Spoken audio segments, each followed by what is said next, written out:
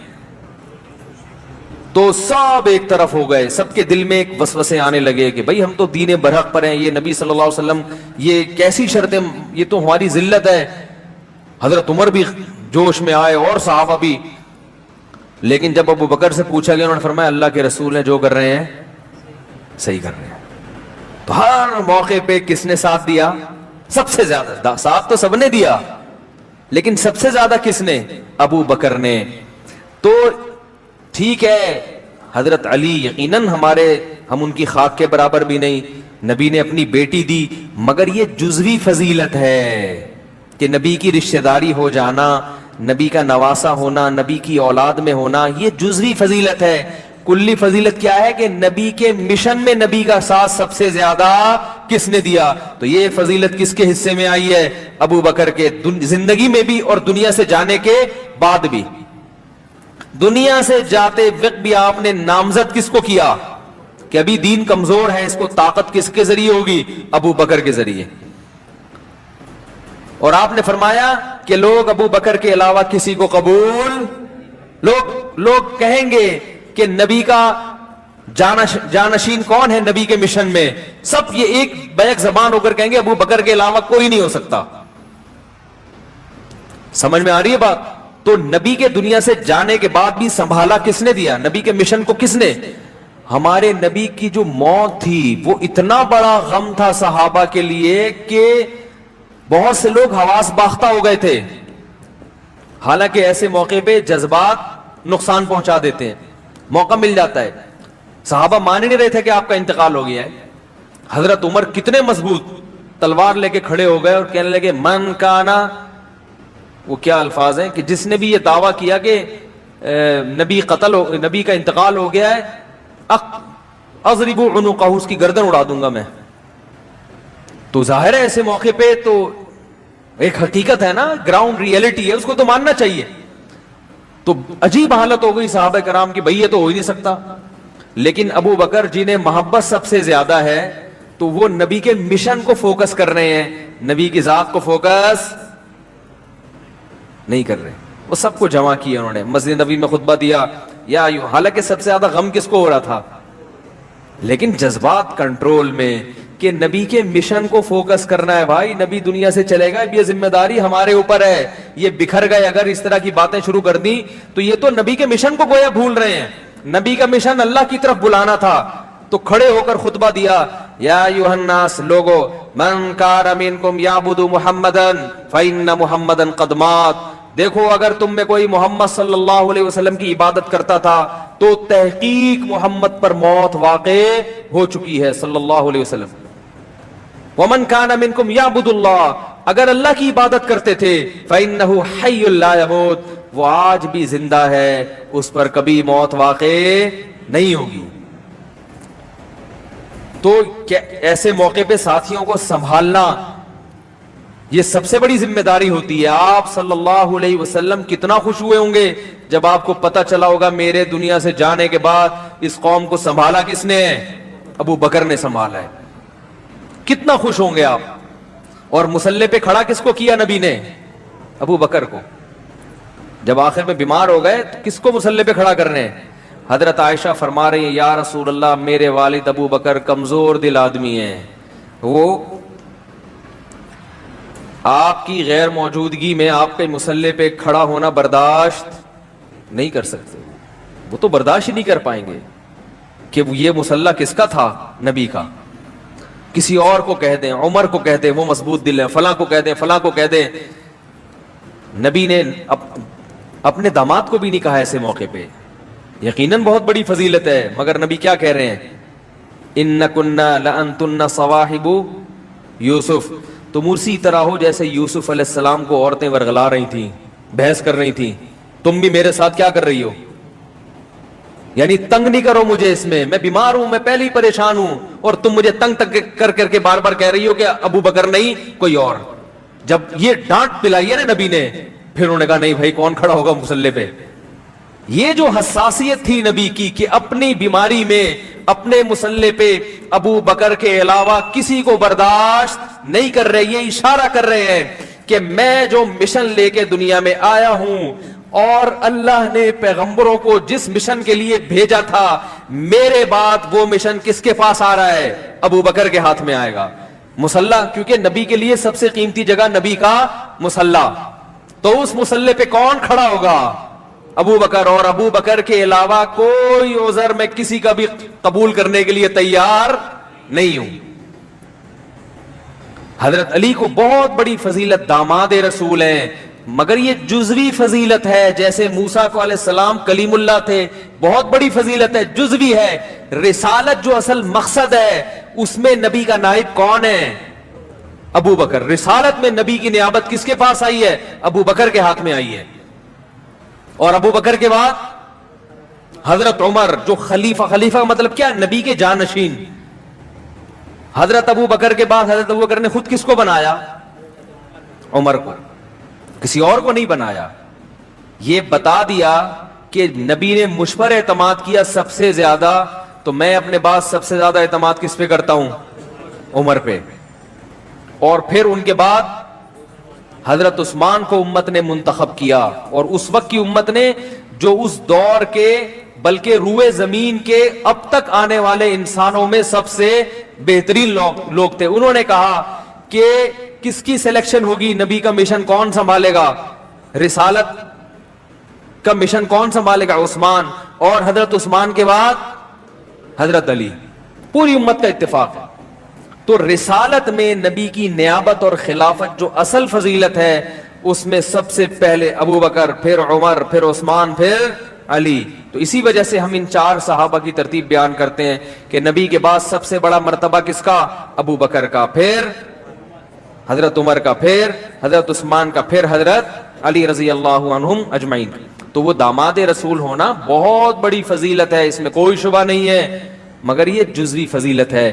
رسالت والی جو اصل فضیلت ہوتی ہے جس کی بنیاد پر مقام ملتا ہے، وہ مقام سب سے پہلے کس کو اللہ نے دیا؟